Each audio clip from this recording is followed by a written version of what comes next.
Shiwala Ki.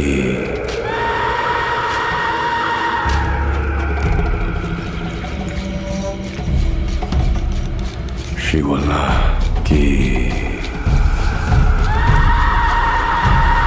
Shiwala Ki.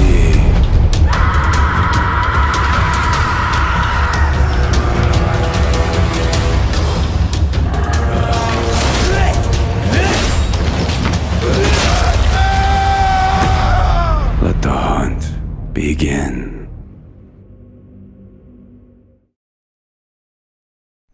Hello everybody, Raven Knight here. Today's the day, guys. They finally did it. For Honor revealed the new hero, Ocelotl.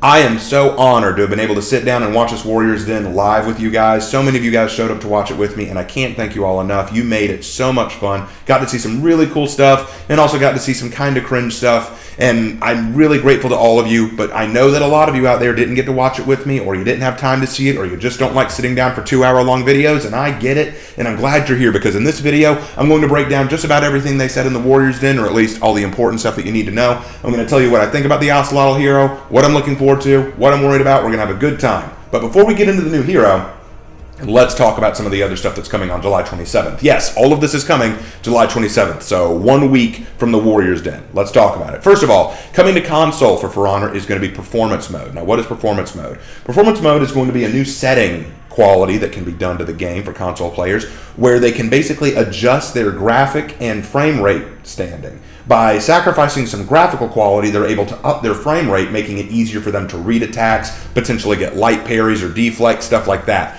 So it's going to be an interesting change. I'm looking forward to trying it out. Don't worry for those of you who don't want the change. It is not going to be the default. They're not just going to flip you over to it. It's just an option. So you'll want to go to settings and switch to it if you want to try it. Otherwise, your default will remain the same. It'll be the standard for Honor as always. It's an interesting change that I'm looking forward to trying out as a console player myself, so we'll have to see what that does. I'll let you guys know what I think once it comes out, whether or not I get more light parries or not. Given the way I play, it probably won't make much of a difference, but we'll see.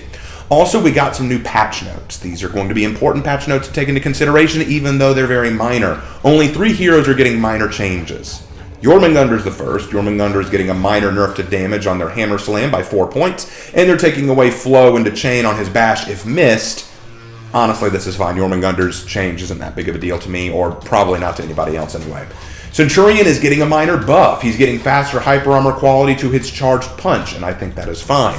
JC also said that they are aware of a glitch with Centurion's tracking on his light attacks. They are trying to fix it, but it's taking a while, so bear with them as they get that fixed. And the last hero to get changed is Neza, and this one is the only one that I'm kind of iffy on. They're nerfing her Caltrops feat. They've increased the recharge rate on Caltrops and decreased the duration of Caltrops.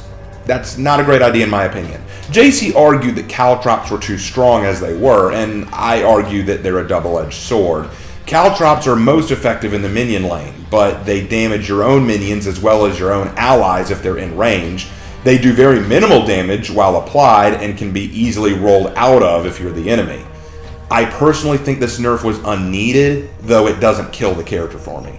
Neza is still stuck in her 1v1 specialist hell as the game continues to become more gank-based and meta. I think it's very funny to me that JC was saying, yeah, we designed her to be a very 1v1 specific hero. She's very strong in 1v1. I think that's very funny he says that, despite the fact that in every hero reveal we've seen, he constantly talks about how effective they could be in the gank or how effective they could be in group fights or team fights. Why would you still be selling this character as a big 1v1 competitor when the whole purpose of the game recently has been to move it into a more team-based fighting game?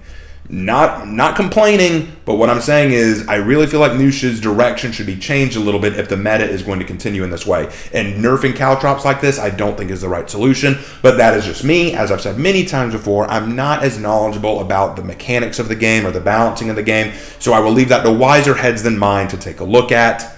I'm just telling you my thoughts. So those are the patch notes. Aside from the patch notes, we're also getting some new armor variations for the Vikings, the Wulin, and the Outlanders. Now remember what they're doing. Each season they're alternating. Last season we only got armor variations for the Knights and the Samurai. This season we're getting the Vikings, Woolen, and Outlanders. Next season there'll be Knights and Samurai again, and on and on and on down the line. So for those of you who are looking forward to more Knight and Samurai weapon, like hero skins, not coming this time. Armor variations are not coming for this time, but stay tuned for next season. As for what the armor variations look like now, they look okay. I like them fine. I think that they look pretty neat. I'm not against them by any means. Some of them look actually really good. Others, they're just not my thing, but I'm sure there's something there for everybody. They look pretty solid. I particularly like Highlanders. That one actually looks pretty good. They still haven't shown Valkyrie's pretty face, and that makes me very, very sad. I want them to show Valkyrie's face. And how about Aphira's face while we're at it? Don't hide behind that veil, Aphira. You look pretty. Show your pretty face. But regardless of that, they look really good. Also, just like Gladiator last season, Shinobi got a new set of armor skins, like a new set of armor variations. These are brand new. These are not ones we've seen before, and honestly, they look really good. I'm actually very impressed with them. I think you guys will like them too, so definitely take a look at those. They are really, really neat. Okay, we've talked about the armor variations. We've talked about the patch notes. We've talked about the performance mode. Now it's time to talk about the thing that everyone wants to know about. The new hero, Ocelotl. Now let's go ahead and talk about that name first of all. Ocelotl. That is the Aztec word for jaguar. So they are basically a jaguar warrior. So for the rest of this, I'm probably going to refer to them as jaguar, but I might try to stick to Ocelotl. But if I mix it into jaguar or Aztec, you know what I'm talking about. Now, first of all, my thoughts. This may surprise you if you heard the video, because I was a little passionate then, but I'll tell you now. I really, really like the Ocelotl hero. I think he's a badass. He sounds awesome. I like his fighting style. I like his voice and his voice lines. I like his weapons and armor. And they didn't say what they were called. They're called the Ocelotl sword club. That was the club he has in his hand, the big heavy attack hitter. And the Tepoztlali, which is his spear. Now, let me go ahead and say this. I'm not fluent in Aztec language. I know only a little bit of Spanish, and they weren't not speaking Spanish. So if I get any words wrong or I mispronounce something, please bear with me. But I'm pretty sure I got Ocelotl and Tepoztlali correct. Anyway, I like the weapons. I think it's a really cool combination. I was not expecting a dual wielder, but hey, you know what? Looks pretty cool, and the way he uses them is awesome. I like his executions. There's one that I'm kind of like on, but the rest are really, really great. Really just demonstrate the blender. Yeah. So, number one, club, Yeah. So good. put them off. Just never stop pressing buttons. That's the goal. All right, then. I like this one. I love this one. It's like so. The Daniel special. So there we go. So that's the fourth thing here. Oh, I love that one. Yeah. Fall right on this spear, right? That's my personal So favorite. that's what we did Yeah. at mocap, right? We had one guy like jump like that and fall into the. And I like his feet to a point. Two of them are iffy, and we'll talk about those.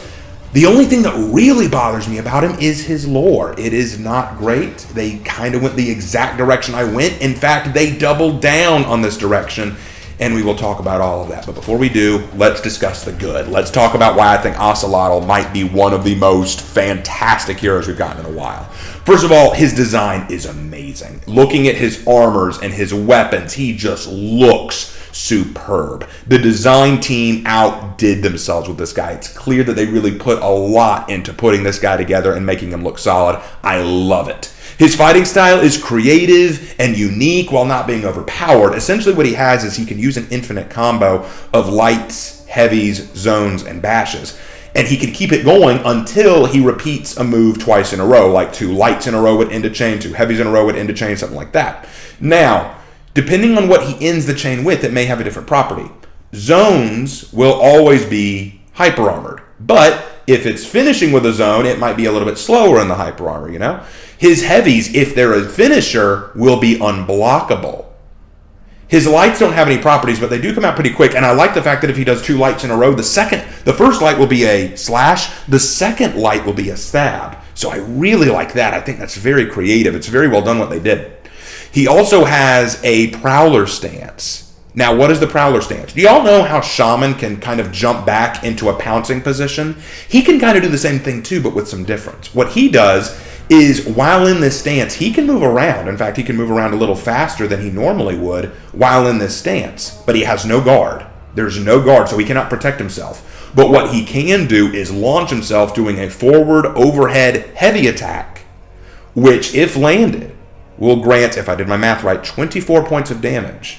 24 points because when it hits with the Maquito, it does 16 points of damage, and then 8 more points of damage as he drags it out, which I think is pretty awesome.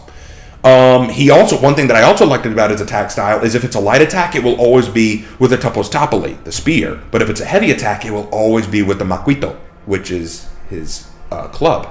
All of that looked really, really cool. I thought that, and his bash looks really neat. A lot of it just looks really solid. They clearly went out of their way to animate this guy very well. They actually brought on the mocap and animation team to talk about what was difficult about doing this. And full props to these guys. They really went out of their way to make this look good. I think that he's just overall spectacular in terms of his style of fighting. I'm really looking forward to trying him out. I can't stop gushing about him. He looks great. He's everything I was hoping he would be in terms of a hero. And his executions, I can't wait to review these. I can't wait to grade them. They're going to be good. These are really good executions. I can't wait to talk about these weapons. They're so cool. All right, so with that said, let's talk about the bad. Before I get into the lore, because you know me and lore, guys, I could go on forever. Let's talk about the shorter part, the feats. Now, I'm going to go ahead and say this right off the bat. I'm not an expert in terms of balancing. I've said that before, and I'll say it again. I'm not an expert in this stuff. But here are my thoughts. His first feat lets him, if he is killed without being executed, it lets him automatically start wandering the map before respawn as a specter. No one can see him. No one knows where he's going. They cannot see you. But you can wander around the map freely and go anywhere you want to on the map and respawn anywhere you want. However, while doing this feat, your health is slowly recovering. You can respawn before your health is fully recovered and wherever you want, but it will take longer to respawn if you want full health. So basically the way JC explained it is this. The benefit of this feat is that you can respawn anywhere you want at any time you want after being killed.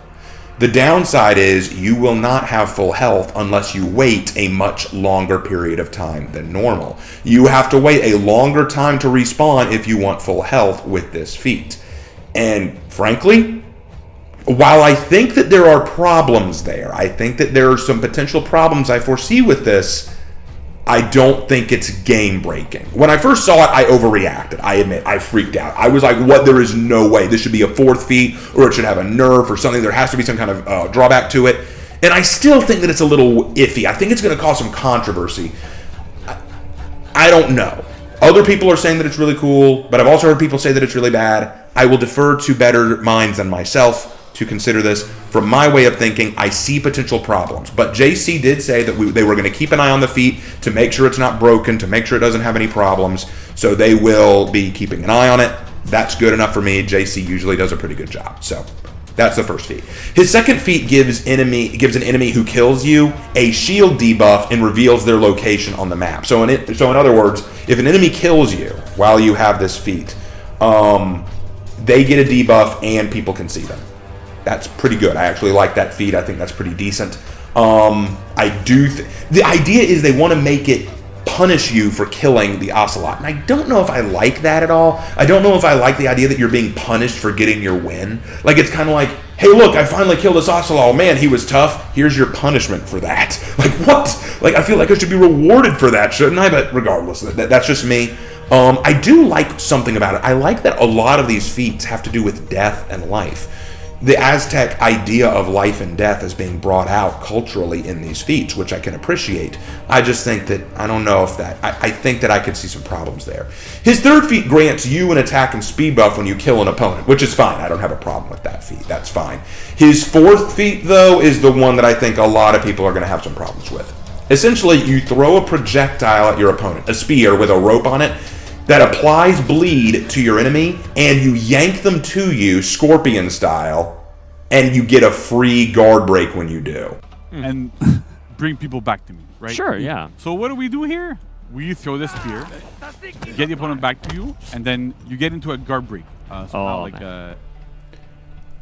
My first thought when I saw it was, oh look, pre-rework Shinobi.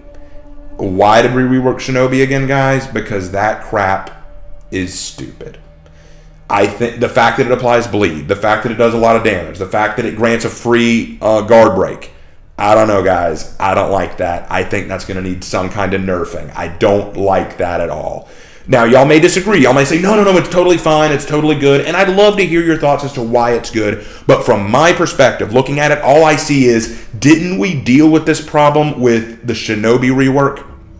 Why are we bringing this back? His whole motif, the Jaguar's whole motif, is stealth, hiding, waiting from a distance, and then striking when the opportunity is right. So what's this guy going to do but wait outside of your screen for you to make an opening, then throw this feat at you? I mean, I don't even know if you could counter this feat. Like, could the Black Prior possibly bulwark stance it? Could you guard break this feat? Could you dodge it? And even if you do get caught in it, could you cancel the guard break? Could you counter the guard break, or is that just not going to happen? Like, it's so hard to call. I don't know how to feel about it. If you guys see something there that I don't, please let me know. But from my perspective, I'm not a big fan of it. Okay, now let's talk about the lore. First of all, before they even got to the lore, they brought on their historian. I have never seen this guy before. I don't know anything about his work. I don't know what kind of history this guy focuses on. But they brought in a historian to essentially say this. He came on to clarify that they may take inspiration from history, but they aren't always going to be historically accurate. And I agree. I get it. This is historical fiction, you know? You're supposed to take liberties. You have to. You don't have a choice. The very idea of this world of For Honor is that there are going to be historical liberties taken. Like, the samurai and the knights never fought. Obviously, like, of course there's going to be some liberties taken. That's why I didn't get upset with stuff like the Dragon or the Jormungandr or the Jorogumo. I didn't get upset with those. I thought that they were cool. I thought that they were neat, and they were kind of neat, unique legends. They tied into the cultures well, but I didn't get upset. I understand sometimes, you know, you got to explore new avenues. I get that. But I noticed something interesting. I feel like when he said this, I feel like when he made this point about the Aztecs and how they drew historical inspiration but decided not to be historically accurate, when he said that, I thought, are you making an excuse to avoid moral nuance of the Aztecs? Because you'll notice throughout the entire Warriors Den, you want to know the one thing they didn't mention? Human sacrifice. And you might think, oh, Raven, here we go. No, hear me out. When you think the Aztecs, isn't human sacrifice one of the first things that you think about? Isn't that something that is very closely associated with their culture? It may not be the only thing about their culture. I'm not saying it is, but it is a big part of what made the Aztecs so famous. And you'll notice that they've removed all Aztec religion and Aztec human sacrifice from the equation. I find that a little suspect, and I think that's also to their detriment. I feel like the reason they removed it was to further victimize the Aztecs. They did not want to possibly put in moral nuance for the Aztecs to make them look less victimized. But leaving that aside, there are things that don't add up. Let's leave aside the history for a moment. I'll come back to it, but let's leave aside the historical aspect for a moment. Let's just look at the lore as is. They start by saying that the lead Aztec warrior, the guy that they captured in the cage, gave himself up and allowed himself to be caught to spare his people. And the Horkos warriors, thinking there were no other warriors, took him as their prisoner. So yeah, this our main Aztec hero, the Ocelotl, our main caged prisoner, he willingly gave himself up. He surrendered knowingly so that the rest of his people would be kept safe, while the others like okay, we got the Just kind of last like, Aztec. I'm the last one, promise. Exactly. Wink, wink. Yeah. Like, Yeah, he totally played there's a definitely not more people behind me. No, he played a Joker card and said like, "Take me in," and so That's why they said he was the last one. I have some problems. First, why would they assume he's the last one? What empire in history only has one defender? Did they kill other warriors already? Have they encountered any other warriors? If they encountered other warriors, why would they assume this one was the last one?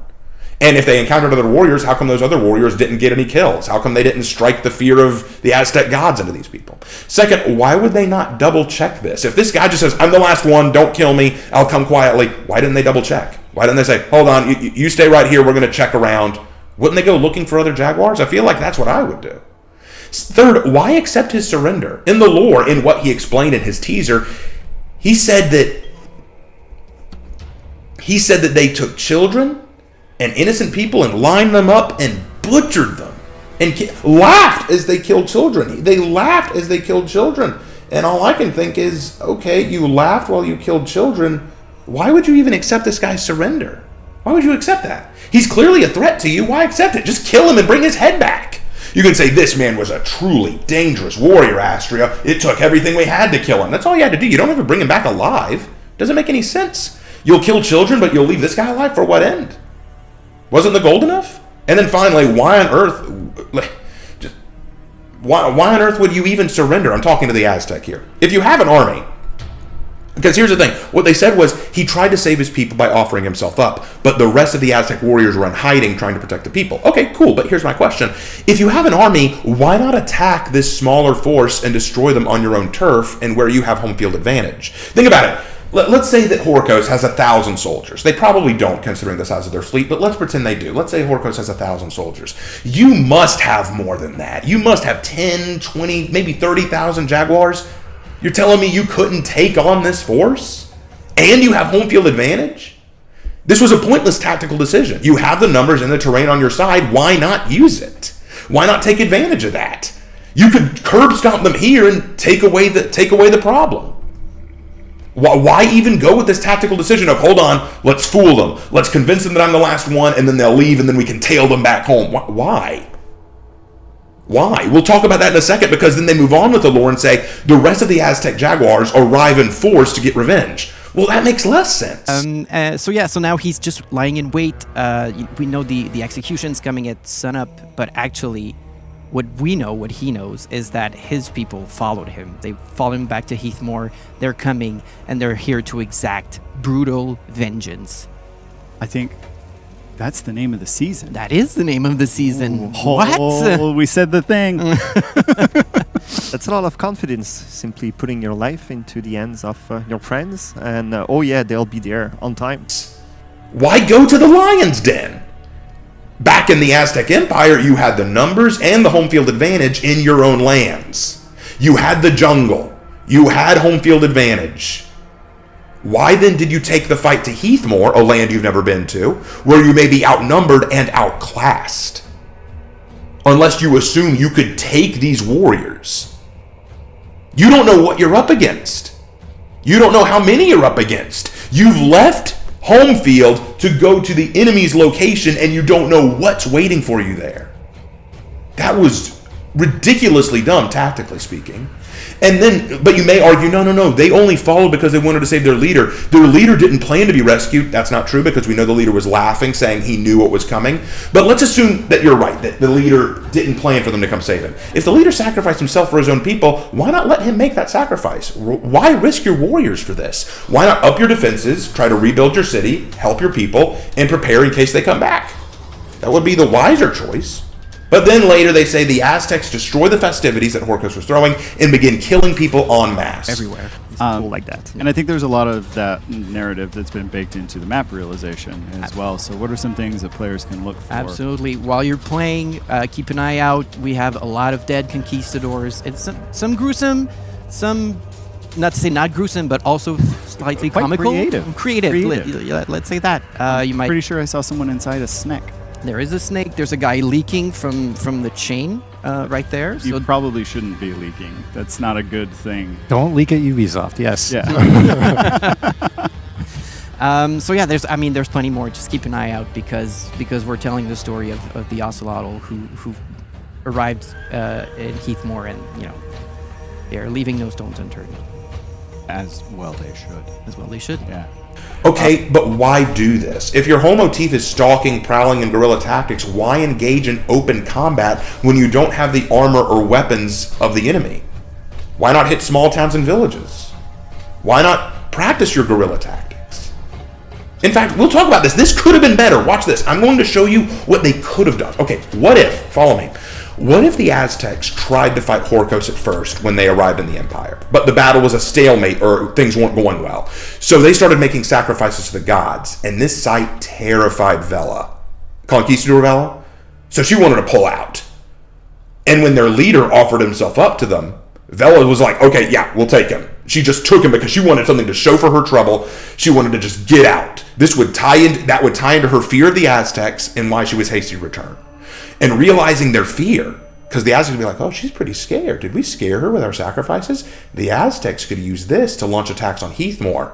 They attacked small villages and towns. striking quick, stealing people away, making human sacrifices and leaving the bodies for Vela and Horkos to find.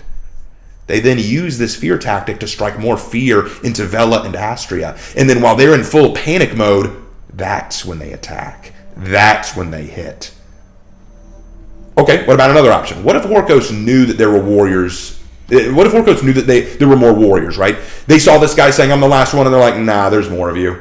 But they assumed that he could become a bargaining chip. So they said, we'll take him alive and use him as a hostage. But seeing the Aztecs doing human sacrifices or seeing their more primitive or tribalistic customs, they feared that the Aztecs might not want him back. They might be like, oh, well, he's dead. We'll just kill you all anyway. So they fled, realizing that there was no point in trying to fight this out. They're barbarians. They're savages. We got to run.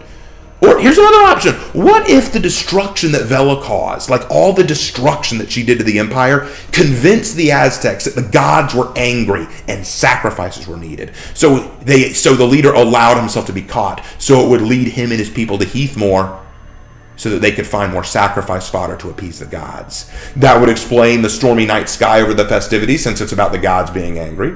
It would give reason for why he gave himself up so easily, and it would still tie into who he is and what he's trying to do. See, here's the thing. I want to make this clear for everybody. I want people to understand this, because I think I gave the wrong impression when I was doing it. Understand, guys, I was frustrated. I was frustrated with the way the lore was going, because it was going the direction that I was afraid it would. And I'm sure some people got the impression that I was unhappy with what I saw in the den. But I want to be clear. I'm not upset and I'm not angry. I'm just disappointed because of what the developers said about history in terms of For Honor. It was kind of a backhanded strike to what I believe is this game's greatest strength. To say that they love showing new cultures and using history to push the game, and yet at the same time trying to erase or not bring up aspects of a culture when they could be used to improve or enrich the game itself, it just makes no sense to me. Why not involve human sacrifice? For ESG scores, because it'd be too violent or brutal or bloody? I don't think so. Firstly, the shaman already has an execution called Really Get In There that's similar to the heart-ripping out sacrifice. And we saw in Year 5 Season 3 Tempest trailer that the Vikings were willing to do human sacrifices to bring forth the Tempest. We turn to the gods for deliverance. Our offerings were answered with rain and wind. From the heavens came something beyond our wildest dreams.